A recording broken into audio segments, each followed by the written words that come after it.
मैं राम कृपाल आज पुनः आपके सामने जीएस और हिंदी की मिली-जुली चर्चाएं प्रस्तुत करूंगा। आज तारीख हो गई 8 दिसंबर, दिन रविवार, सन 2024। 8 दिसंबर को सार्क दिवस मनाया जाता है। पहली बैठक जो है 7-8 दिसंबर 1985 में बांग्लादेश की राजधानी ढाका में हुई थी और इसके पहले अध्यक्ष बने थे लेफ्टिनेंट जनरल हुसैन मोहम्मद इरशाद, जो कि उस समय बांग्लादेश के सैनिक शासक थे।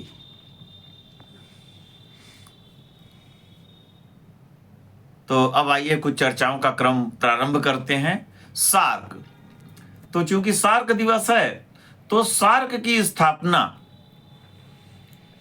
जो है, सार्क की जब स्थापना हुई तब इसमें 7 देश थे, लेकिन अब इसमें 8 देश हैं। भारत, पाकिस्तान, बांग्लादेश, नेपाल, भूटान, श्रीलंका, मालदीव, ये 7 थे। लेकिन 2006 में अफगानिस्तान भी इसका 8वां सदस्य बना। 8वां सदस्य अफगानिस्तान। तो सार्क का मुख्यालय वैसे नेपाल की राजधानी काठमांडू में है।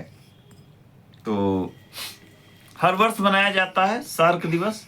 फुल फॉर्म है south Asian association for regional cooperation, दक्षिण पूर्वी एशियाई क्षेत्रीय सहयोग संगठन, हिंदी में कहते हैं दक्षेस। तो ये मैंने आपको जानकारी दी। अब आइए फिर आगे चलते हैं। आज और भी कोई दिन अगर मनाते हो तो मेरे पास कोई जानकारी फिलहाल नहीं उपलब्ध हो रही है। भारतीय जैन धर्म के 8वें तीर्थंकर हैं, या थे कह सकते हैं 8वें तीर्थंकर चंद्र प्रभु, और इनका प्रतीक चिन्ह अर्धचंद्र है। 8वें तीर्थंकर। यदि हम भारतीय संविधान के भाग 8 की बात करें तो भाग 8 में केंद्र शासित प्रदेशों का वर्णन किया गया है। ये तो आप सब लोग जानते होंगे कि वर्तमान समय में भारत में 8 केंद्र शासित प्रदेश हैं, जिसमें पुडुचेरी और दिल्ली में विधानसभाएं भी हैं। और पुडुचेरी, दिल्ली, जम्मू और कश्मीर, इनमें विधानसभाएं हैं। पहले जम्मू कश्मीर को पूर्ण राज्य का दर्जा दिया गया था, लेकिन 2019 में 370 हटा करके फिलहाल उसे केंद्र शासित प्रदेश बनाया गया और लद्दाख को उससे अलग कर दिया गया। तो कुल 8 केंद्र शासित प्रदेश हैं। ठीक, भाग 8 हो गया। कर्क रेखा भारत के 8 राज्यों से गुजरती है। गुजरात, राजस्थान, मध्य प्रदेश, झारखंड, छत्तीसगढ़, पश्चिम बंगाल, त्रिपुरा और मिजोरम, ये 8 हो गए। बल्कि इसमें जो रांची शहर है झारखंड का, तो उसके बिल्कुल ऊपर से निकलती है काफी कर्क रेखा। अच्छा, अब आइए आगे चलते हैं। ये मैंने भाग 8 की बात कर दी। अब भारतीय संविधान का 8वां मौलिक कर्तव्य क्या कहता है, ये तो आप सब जानते होंगे। 8वां मौलिक कर्तव्य, 8वां मौलिक कर्तव्य कहता है कि प्रत्येक भारतीय नागरिक का यह कर्तव्य है कि वो ज्ञानार्जन की भावना का विकास करे, वैज्ञानिक दृष्टिकोण अपनाए, साथ में मानववाद अपनाए और सुधार की भावना का विकास करे। क्या कहते हैं, एक बार फिर सुने ध्यान से। वैज्ञानिक दृष्टिकोण अपनाएं लेकिन मानववाद भी रखें साथ में। बहुत गूढ़ बात है, वैज्ञानिक दृष्टिकोण और मानववाद, यानी ऐसे आविष्कार न करें कि जो मानवता के लिए हानिकारक हो। बड़ी गूढ़ बात कह रहा। फिर ज्ञानार्जन, कि ज्ञान सीखें, कुछ रट्टू तोता ना बने, पहले सीखें हैं? और साथ में सुधार की भावना का विकास करें। ये 8वां मौलिक कर्तव्य कहता है। अब हम अगर प्राचीन काल में की बात करें तो प्राचीन काल में 6ठी शताब्दी ईसा पूर्व, जो बुद्ध काल कहा जाता है, तो उस युग में पूरे भारत में 16 महाजनपद थे, जिसमें 8 महाजनपद वर्तमान उत्तर प्रदेश में थे। वर्तमान जो उत्तर प्रदेश है, इसमें 8 महाजनपद थे। और आगे चलते हैं।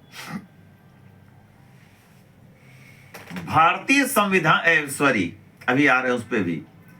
ये अगर हम कृष्णदेव राय के काल की बात करें तो उनके दरबार में 8 तेलुगु भाषा के कवि रहते थे, जिनको अष्टदिग्गज कहा जाता था। अगर हम शिवाजी के समय की बात करें तो शिवाजी के कार्यकाल में 8 मंत्री पद हुआ करते थे, जिसको अष्टप्रधान मंडल कहा गया। और आगे बढ़ते हैं।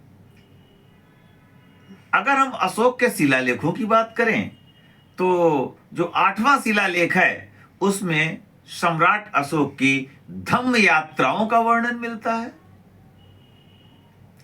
अब अगर हम वर्तमान समय में 8वीं अनुसूची की बात करें, 8वीं अनुसूची की, तो 8वीं अनुसूची में भाषाओं का वर्णन है और वर्तमान समय में 22 भाषाएं हैं। जब संविधान बना तो 14 भाषाएं थी। 21वें संविधान संशोधन के द्वारा सिंधी जुड़ गई। फिर क्या कहना चाहिए, 71वें संविधान संशोधन के द्वारा मणिपुरी, नेपाली और कोंकणी जोड़ी गई। और 92वां संविधान संशोधन के द्वारा डोंगरी, मैथिली, संथाली और बोडो 4 भाषाएं और जुड़ गई।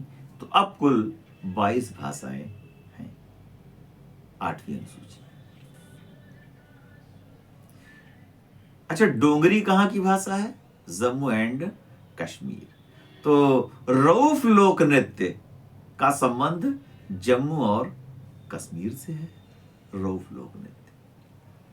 चलिए इसी चर्चा के क्रम को आगे बढ़ाते हैं। ग्रहों की संख्या 8, और देखिए सूर्य से दूरी की बात करें तो 8वें नंबर का ग्रह वरुण है। लेकिन अगर हम क्षेत्रफल की बात करें तो 8वें नंबर का ग्रह बुध है, जो कि सबसे छोटा ग्रह है। और आगे चलते हैं। भारत में 8 प्रकार की मिट्टियां पाई जाती हैं। भारत में 8 प्रकार की मिट्टियां। और आपने एक नाम सुना होगा, वेस्ट इंडीज। नाम सुना है? तो वेस्ट इंडीज कोई देश नहीं है, यह दक्षिण अमेरिका के 8 देशों ने मिलकर अपनी एक क्रिकेट टीम बनाई है। ऐसा कि दक्षिण अमेरिका के 8 देश हैं, वो वेस्ट इंडीज के अंतर्गत आते हैं, जिसमें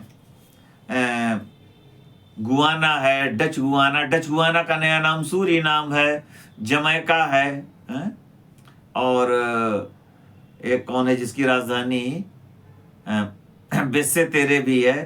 पोर्ट ऑफ स्पेन है एक देश, त्रिनिदाद और टोबैगो, इसकी राजधानी पोर्ट ऑफ स्पेन। तो कुल मिला के 8 देश जो वेस्ट इंडीज के अंतर्गत आते हैं, और वेस्ट, ये जो 8 देश हैं किस गोलार्ध में स्थित है मालूम है आप लोगों को? किस गोलार्ध में? पश्चिमी गोलार्ध में स्थित है। तो ये 8 देश हैं उसमें। ठीक, चलिए अगले टर्म आएगा तो आपको और पूरे 8 बता देंगे। अभी फिलहाल आपको थोड़ा थोड़ा हम इसलिए बताते रहते हैं ताकि जब थोड़ी थोड़ी चीज आप सुनेंगे टुकड़ों में तो आपको याद हो जाएगी। हालांकि बहुत से जो सामने वीडियो सुन रहे होंगे तो वो लोग सोचते होंगे अरे ये बेकार है, ये नहीं है, वो नहीं होना चाहिए।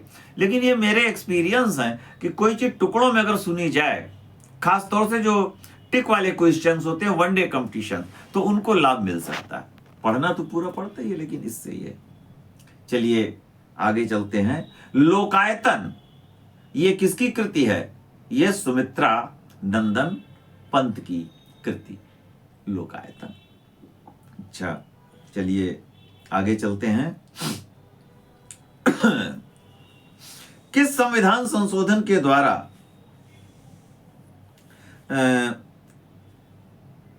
पुडुचेरी और दिल्ली के विधायकों को राष्ट्रपति के चुनाव में भाग लेने का अधिकार दिया गया था? 17वां संविधान संशोधन 70। उसके पहले नहीं होता था। अच्छा ये बताइए, राष्ट्रपति के चुनाव में सबसे अधिक मूल्य किस विधानसभा का है? उत्तर प्रदेश विधानसभा। और सबसे कम मूल्य किस विधानसभा का है? सिक्किम विधानसभा का। ठीक, अच्छा भारतीय संविधान का अनुच्छेद 48 क्या कहता है? अनुच्छेद 48 नहीं, केवल 48 की बात हो रही है। अनुच्छेद 48 कहता है कि राज्य कृषि और पशुपालन को वैज्ञानिक आधार पर संगठित करने का प्रयास करेगा। दुधारू और वाहक, जो कि मतलब गाड़ियां खींचते हैं, ऐसे पशुओं का वध प्रतिषेध करने का प्रयास करेगा। अब अभी सामने बैठे हैं, क्या नाम है आपका? विशाल है? विशाल ही नाम है शायद।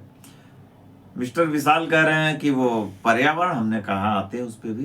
देखिए अनुच्छेद 48 का, जो कि 42वें संविधान संशोधन के द्वारा जोड़ा गया था, इसमें कहा गया है राज्य पर्यावरण, वन तथा वन्य जीवन की रक्षा का प्रयास करेगा।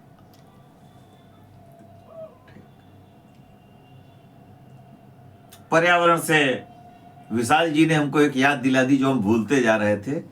शायद आपको ना बता पाते तो भाई आप लोग इनका भी, वो जो बैठे हैं इनका भी आभार प्रकट कर देंगे कि देखें पृथ्वी जो है हमारी, पृथ्वी का जो भूपटल है, इस पर कितने तत्व पाए जाते हैं? 8।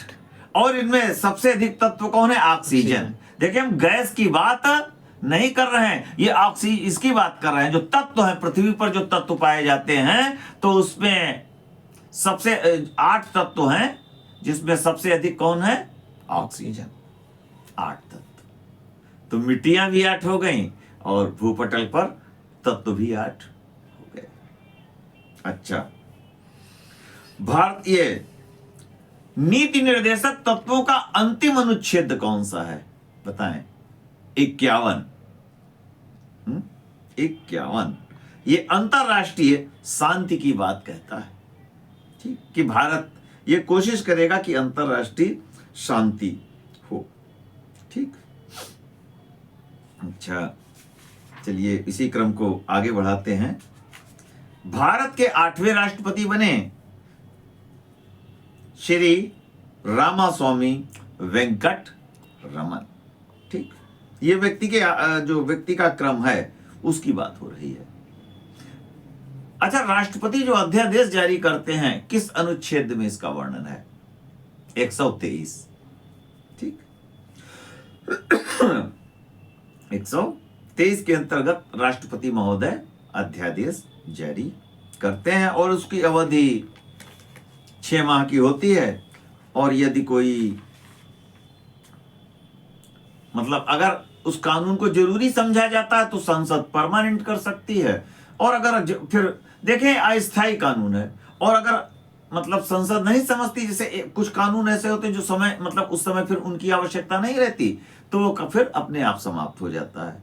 ठीक। अच्छा ये बताइए, वर्तमान राष्ट्रपति जो महोदया है महामहिम, उनके गांव का नाम बताइए। ऊपर बेला, ऊपर बेला। ठीक। वैसे तो इस टाइप के प्रश्न कभी कभी आ सकते हैं, बहुत से कंप्यूटर नहीं ध्यान देते, कहते हैं अरे इतना तो नहीं आएगा, लेकिन भूल जाते हैं अगर उनको प्रैक्टिस ना हो। अच्छा, उपराष्ट्रपति महोदय हैं महामहिम जगदीप धनखड़ जी, तो इनका जन्म कहां हुआ? राजस्थान के झुंझुनू में। ठीक। चलिए इसी क्रम को आगे बढ़ाते हैं। 8वीं पंचवर्षीय योजना का कार्यकाल है 1992 से 1997। ठीक। अच्छा बताइए, यूक्रेन की पार्लियामेंट का क्या नाम है? चर्चा में है तो पूछा भी जा सकता है। Supreme council. यूक्रेन की पार्लियामेंट या संसद का नाम है सुप्रीम काउंसिल। राजधानी तो आप जानते ही होंगे, कीव, जो नीपर नदी के किनारे है, और मुद्रा का नाम है हिरविनिया। ये किस मतलब किस संघ से अलग हुआ? सोवियत संघ से अलग हुआ था 1991 में। चलिए अच्छा ये बताइए, 1892 का जो नियम है, 1892 जो अंग्रेजों के समय बना था, इसका उपनाम कुछ लोगों ने क्या रखा? 1892 का अधिनियम उपनाम मिनी संसद। क्या नाम रखा? मिनी संसद, यानी छोटी संसद। मिनी संसद यानी छोटी संसद, ये नाम उन्होंने रखा।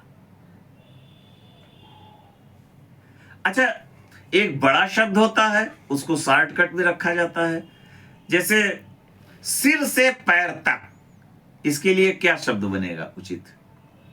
मालूम है? बताइए। आपाद मस्तक। ठीक, आपाद मस्तक। चलिए आगे चलते। किस समिति का संबंध पर्यावरण विभाग से है? कि भारत में किस समिति की सिफारिश के आधार पर पर्यावरण विभाग बना? इस समय पर्यावरण महीना चल रहा है, बताएं। स्वर्ण सिंह। कौन? स्वर्ण सिंह। क्या बताया आपने? स्वर्ण सिंह। नहीं, स्वर्ण सिंह गलत आप बता गए। स्वर्ण सिंह के तो मौलिक कर्तव्य जोड़े गए। जोर से बोले।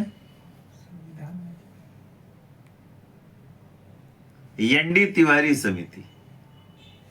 एनडी तिवारी समिति के सिफारिशों के आधार पर भारत में 1980 में पर्यावरण विभाग बना था, और कानून कब लागू हुआ? 6 साल बाद, यानी 1986। चलिए अब आगे चलते हैं। राज्यसभा के पहले उपसभापति कौन बने? इनका नाम है S V Krishnamurthy Rao. S V Krishnamurthy Rao. देखें, जो राज्यसभा है सब जानते हैं कि राज्यसभा का जो अध्यक्ष होता है वो उसका सदस्य नहीं होता है, लेकिन जो उसका उपाध्यक्ष होता है वो राज्यसभा के सदस्यों द्वारा ही चुना जाता है। राज्यसभा के सदस्यों द्वारा। तो ऐसा कौन सा अनुच्छेद ये कहता है? अनुच्छेद 89 ये कहता है, 89, आर्टिकल 89 या अनुच्छेद 89 ये कहता है कि राज्यसभा अपने सदस्यों में से एक उपसभापति का चुनाव करेगी। ठीक। जब उपराष्ट्रपति यानी जो अध्यक्ष है, सभापति महोदय हैं, जब मौके पे नहीं होते हैं तो उपसभापति महोदय ही राज्यसभा की बैठकों की अध्यक्षता करते हैं। ठीक। अच्छा, इस समय है श्री हरिवंश नारायण सिंह। ठीक। अभी मैंने पिछले 6 तारीख को चर्चा भी की थी कि राज्यसभा के सदस्यों का कार्यकाल कितना होता है? 6 वर्ष। ठीक, चलिए, तो राज्यसभा का नाम पहले क्या था बताएं आप लोग? Council of states. लेकिन अगस्त 1954 में इसको हिंदी नाम राज्यसभा दिया गया, और राज्यसभा जो है राज्यों का प्रतिनिधित्व करती है। किस संविधान संशोधन के द्वारा लोकसभा से एंग्लो इंडियन यानी आंग्ल भारतीय समुदाय के जो लोग मनोनीत किए जाते थे, उनकी अब व्यवस्था समाप्त हो गई? 104वां संविधान संशोधन। ठीक है, 104वां संविधान संशोधन। अच्छा, आइए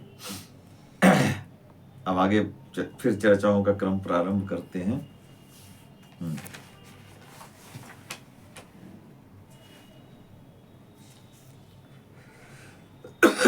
ऋग्वेद में अष्टकर्णी किसके लिए प्रयोग किया गया? ऋग्वैदिक काल में अष्टकर्णी प्रयोग का शब्द का प्रयोग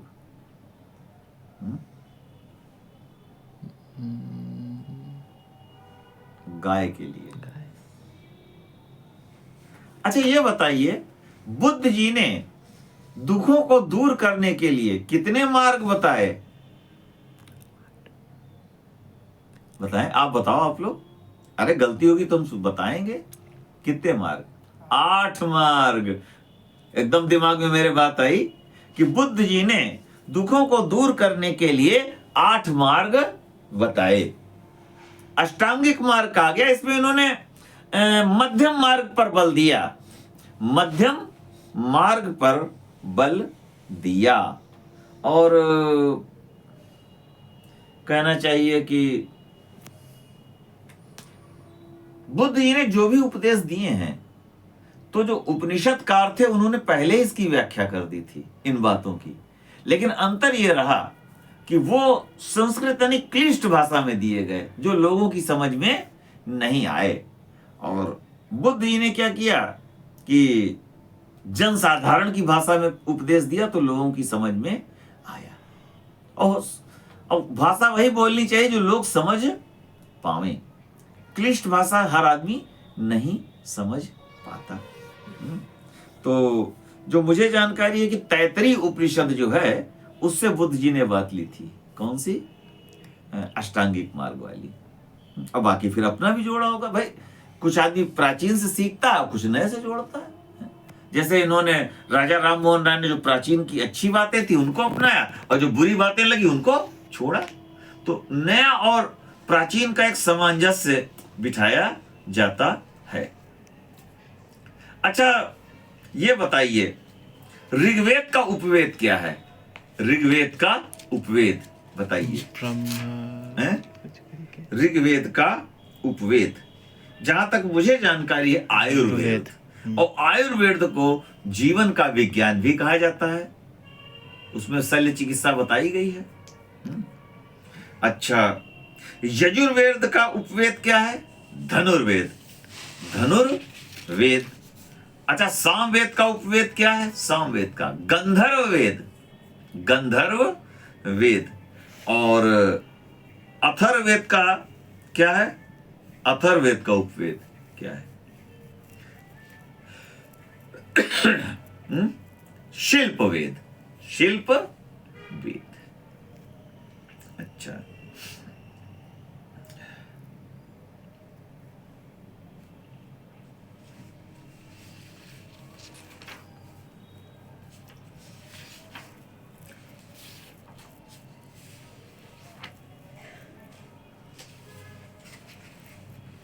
अच्छा, भवानी मंदिर ये किसकी कृति है? भवानी मंदिर अरविंद घोष। इन्होंने अपना ज्यादातर समय कहां बिताया? पुडुचेरी। पुडुचेरी। ठीक। अच्छा, भारतीय वानिकी अनुसंधान एवं शिक्षा परिषद, इसका मुख्यालय कहां पे है? देहरादून। देहरादून। ठीक। अच्छा ये बताइए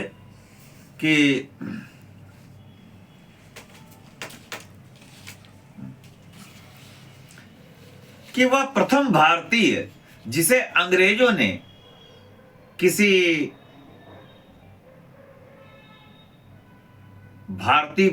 किसी भारत की बात हो रही अंग्रेजों के शासनकाल में, कि वह प्रथम भारतीय कौन था जिसे अंग्रेजों ने किसी प्रांत या प्रदेश का गवर्नर बनाया? वो थे लॉर्ड सत्येंद्र प्रसाद सिन्हा। अभी हाल ही में एक पुस्तक लिखी है गई है, द आइडिया ऑफ डेमोक्रेसी। तो ये लिखी है मिस्टर सैम पित्रोदा ने। सैम पित्रोदा 2005 में जब राष्ट्रीय ज्ञान आयोग का गठन हुआ था तो उसके पहले अध्यक्ष सैम पित्रोदा बनाए गए थे। अच्छा बताइए, कौन सा निचली भूमि युक्त महाद्वीप है? ऑस्ट्रेलिया। प्यासी भूमि का देश कहते हैं, कंगारू का देश कहते हैं, इसको ओशनिया महाद्वीप भी कहते हैं। देखें, ऑस्ट्रेलिया को मतलब पहले कौन गए खोजने इसको? एबेल तस्मान। उन्होंने कुछ इलाके देखे और फिर विस्तृत रूप से इसको कैप्टन कुक ने खोजा। ऑस्ट्रेलिया सबसे छोटा महाद्वीप भी है और ऑस्ट्रेलिया गर्मियों के दिनों में अपना क्रिसमस डे मनाता है। जैसे यहां ठंड पड़ रही है तो वहां गर्मी पड़ती है। भाई उत्तरी, और हम लोग किस गोलार्ध में बैठे हैं? उत्तरी गोलार्ध में, और वो दक्षिणी गोलार्ध में, मतलब उल्टा होता है वहां पे। उल्टा हो जाता है वहां पे। अच्छा अब ये बताइए, क्षेत्रफल में 8वें नंबर का देश कौन है? मालूम है कौन सा? अर्जेंटीना, या अर्जेंटीना भी कह सकते हैं, जिसकी राजधानी है ब्यूनस आयर्स। ला प्लाटा नदी के किनारे है। ला प्लाटा नदी के किनारे। ये जो वर्तमान समय में पोप हैं, कैथोलिक ईसाई जगत के धर्मगुरु, जो कि वेटिकन सिटी में रहते हैं, तो वो अर्जेंटीना के रहने वाले हैं। ठीक। और तो ये 8वें नंबर का देश हो गया। अब ऐसे चीजें दिमाग में आती हैं तो आपके सामने हम रखने की चेष्टा करते हैं। भारत के लोकपाल के न्यायिक सदस्य के रूप में किसने शपथ ली? यह है मिस्टर ऋतुराज। अच्छा, अगर हम हिंदी में आ जाएं तो ऋतुराज किसका उपनाम है? ऋतुराज बसंत। बसंत जो है उसको ऋतुओं का राजा माना गया था, ऋतुराज बसंत। अब बताइए, अगर हम बसंत दूत की बात करें तो किसका पर्यायवाची होगा? बसंत दूत कोयल का पर्यायवाची हो जाए बसंत दूत। देखिए, एक एक चीज के कई कई अर्थ निकलते हैं। जैसे अनेकार्थी शब्द की बात करें तो दिरप, ये हाथी का पर्यायवाची होता है। अब जैसे सूंड है हाथी की, तो कर माने हाथी की सूंड भी हुआ, और कर माने टैक्स भी हुआ, जो नहीं टैक्स लोग मतलब लेते हैं, कर, ये भी इसका एक अर्थ हो गया। और हाथ है, इसको भी कर कहते हैं। बहुत लोग नहीं हाथों से ही खाते पीते हैं तो कहते हैं वो करपात्री हो गए, तो एक अर्थ ये भी है कर। तो ये हिंदी है, इसमें कई चीजें चलती रहती हैं। चलिए थोड़ा फिर आगे चलते हैं। कौन मौलिक अधिकार के तहत अभिव्यक्ति की स्वतंत्रता देता है? स्वतंत्रता का अधिकार। अनुच्छेद 19(1) का में इसका वर्णन किया गया है। अभिव्यक्ति की स्वतंत्रता कि आप अपनी बात कह सकते हैं। हाँ, लेकिन आप कह सकते हैं, लेकिन आपको गलत शब्दों का प्रयोग करने का अधिकार नहीं है। बोलने से पहले आप भली भांति सोचें, समझें और फिर बोलें। इसीलिए किसने कहा है? बोली एक कमोल है, जो बोले नहीं जान, और हे तराजू तौलिके तब मुख बाहर आने, कहते हैं संत कबीरदास। कि बोलने से 100 बार पहले आपको सोचना चाहिए। आइए आगे चलते हैं। आईपीएफ द्वारा क्लीन एनर्जी इन्वेस्टर फोरम का आयोजन किस देश में किया जाएगा? सिंगापुर। राजधानी आप जानते ही होंगे। चलिए, कौन सा मंदिर कामुक रचना के लिए प्रसिद्ध है? खजुराहो का मंदिर। ठीक, अब उसमें मूर्तियां बनी है, लेकिन सच्चाई क्या है अभी तो मैंने देखा नहीं है। खजुराहो। अच्छा, शक्ति संगीत और नृत्य का महोत्सव ये कहां आयोजित किया जाएगा? किसके द्वारा आयोजित किया जाएगा? संगीत नाटक एकेडमी के द्वारा। ठीक, यदि हम द्रव्य माध्यम में केवल पानी है तो मिश्रण को क्या कहेंगे? समपार्श्विक मिश्रण। पानी। विश्व जल दिवस 22 मार्च को हर वर्ष मनाया जाता है। अंबु, सलिल, तोय, उदक, पाथ ये किसके पर्यायवाची हैं? पानी के। कभी कभी उच्चारण को भी समझना चाहिए। जैसे प्रसाद लोगों को खाने में दिया जाता है, और एक शब्द है प्रासाद यानी महल। प्रासाद माने महल। अच्छा, ये बताइए, लघु सिद्धांत कौमुदी किसकी रचना है? लघु सिद्धांत कौमुदी मालूम है आप लोगों को? कौन है बताओ? नहीं, बोपदेव। ये हुए हैं बोपदेव। तो बताते हैं, इनके विषय में कहा गया है कि बहुत कमजोर थे पढ़ने में, तो लोग इनको बैलराज भी कहने लगे। शायद टीचर ने पीटा भी, तो बेचारे सुसाइड करने जा रहे थे, लेकिन फिर इनको समझाया गया कि नहीं, पढ़ो देखो। तो फिर इन्होंने अपना ध्यान फिर पढ़ाई की ओर लगाया, मेहनत करते रहे और फिर इतने विद्वान बन गए कि उनकी गिनती उच्च कोटि के विद्वानों में हुई। तो उन्होंने लघु सिद्धांती कौमुदी पुस्तक लिख डाली। तमाम आप लोग जो कॉम्पिटिटर सुनते हैं, घबराएं नहीं, अपनी तैयारी करते रहे। हाँ, बेकार बातों में आप लोग अपना दिमाग मत उलझाएं। अपनी देखिए, आपका काम है अपनी पढ़ाई करना और कैरियर बनाना। जब कैरियर बन जाएगा तो आप सामाजिक कार्यों में भी भाग ले सकते हैं, और पता चला आपका कैरियर नहीं है तो आपके फिर सामाजिक कार्यों का कोई मूल्य नहीं है। कैरियर ही सब कुछ है आज के जीवन में, फिर बाकी चीजें आपके चारों ओर घूमेंगी। बस इतना ही कहना, ज्यादा मैं आपको उपदेश नहीं दे रहा हूं। तो लघु सिद्धांत कौमुदी बोप देव। अब देखें, समय धीरे धीरे समापन की ओर चल रहा है। एक चलते चलते जानकारी आपको और देना चाहते हैं। अभी जो 21 दिसंबर आएगा, आगामी 21 दिसंबर को संयुक्त राष्ट्र संघ ने कहा है कि विश्व ध्यान दिवस के रूप में मनाया जाएगा। विश्व ध्यान दिवस। 21 जून को योगा दिवस मनाया जाता है, तो अब की क्या करेंगे? ध्यान दिवस। 21 दिसंबर विश्व ध्यान दिवस पहली बार 2024 में मनाया जाएगा। अब तो 24 चल ही रहा, कैलेंडर आपके सामने है, तो सैटरडे वाले दिन पड़ेगा। तो चलिए, अब एक आध प्रश्न और आपके सामने, और फिर उसके बाद जो है मैं विराम दे दूंगा अपनी वाणी को। अच्छा, ये बताइए, अग्निवीणा किसकी पुस्तक है? अग्निवीणा, काजी नजरुल इस्लाम। अग्निवीणा।